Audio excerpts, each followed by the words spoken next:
Namaskar, Jai Shri Krishna. Rejuvenating text 22 and text 23 of chapter 12, Birth of Emperor Pariksit of first canto, creation of Srimad Bhagavatam.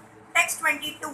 Mrugendra eva vikranto nishevyo himava niva titikshura Vasudevaya sa hishnuha pitara viva. This child will be as strong as a lion and as worthy a shelter as the Himalaya mountains. He will be forbearing like the earth and as tolerant as his parents. One is compared to the lion when one is very strong in chasing an enemy. One should be a lamb at home and a lion in the chase. The lion never fails in the chase of an animal. Similarly, the head of the state should never fail in chasing an enemy. The Himalaya mountains are famous for all richness. There are innumerable caves to live in, numberless trees of good fruits to eat, good springs to drink water from, and profuse drugs and minerals to cure diseases. Any man who is not materially prosperous can take shelter of these great mountains and he will be provided with everything required. Both the materialist and the spiritualist can take advantage of the great shelter of the Himalayas. On the surface of the earth, there are so many disturbances caused by the inhabitants. In the modern age, the people have begun to detonate atomic weapons on the surface of the earth, and still the earth is forbearing to the inhabitants like a mother who excuses a little child. Parents are always tolerant to children for all sorts of mischievous acts. An ideal king may be possessed of all these good qualities, and the child Pariksit is foretold to have all these qualities in perfection. Text 23. Pita maha samaha sam me prasade girishopamaha ashrayah sarva bhutanam yatha devo ramashrayah. This child will be like his grandfather Yudhishthir or Brahma in equanimity of mind. He will be munificent like the Lord of the Kailas hill Shri, and he will be the resort of everyone like the Supreme Personality of Godhead Narayana, who is even the shelter of the Goddess of Fortune. Mental equanimity refers both to Maharaj Yudhishthir and to Brahma, the grandfather of all living beings. According to Sridhar Swami, the grandfather referred to is Brahma, but according to Vishwanath Chakravarti, the grandfather is Maharaj Yudhishthir himself.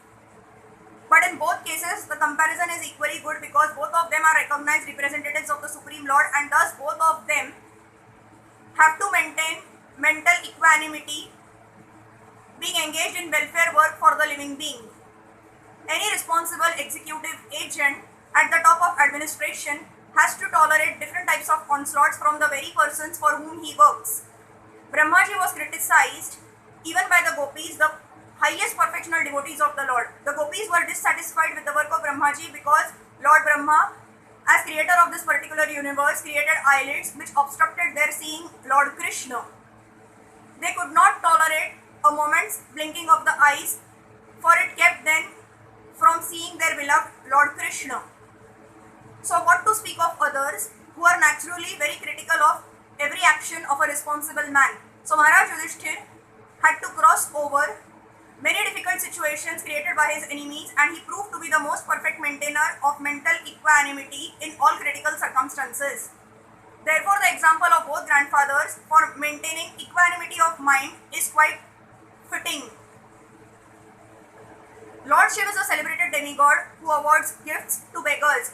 His name is therefore Ashutosh, or one who is pleased very easily. He is also called the Bhutanath, or the Lord of the common folk, who are mainly attached to him because of his munificent gifts, even without consideration of the after effects. Ravan was very attached to Lord Shiv, and by easily pleasing him,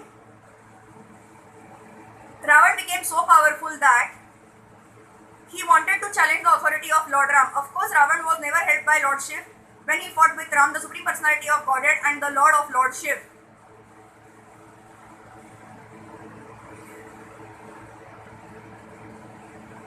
To Vrukasur, Lord Shiv awarded a benediction which was not only awkward but also disturbing. Vrukasur became empowered by the grace of Lord Shiv to vanish anyone's head simply by touching it.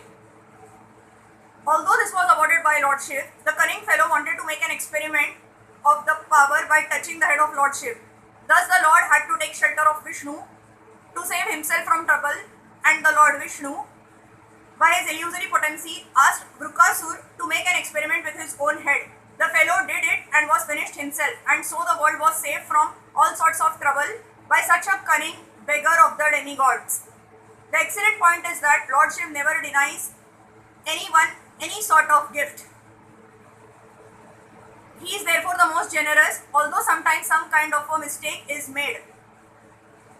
Ram means the goddess of fortune, and her shelter is Lord Vishnu. Lord Vishnu is the maintainer of all living beings. There are innumerable living beings, not only on the surface of this planet, but also in all other hundreds of thousands of planets. All of them are provided with all necessities of life for the progressive march towards the end of self-realization, but on the path of sense gratification, they are put into difficulty by the agency of Maya, the illusory energy. And so, the path of a false plan of economic development, such economic development is never successful because it is illusory. These men are always after the mercy of this illusory goddess of fortune, but they do not know that the goddess of fortune can live only under the protection of Vishnu. Without Vishnu, the goddess of fortune is an illusion. One should therefore seek the protection of Vishnu instead of directly seeking the protection of the goddess of fortune. Only Vishnu and the devotees of Vishnu can give protection to all, and because Maharaj Pariksit was himself protected by Vishnu, it was quite possible for him to give complete protection to all who wanted to live under his rule. Hare Krishna.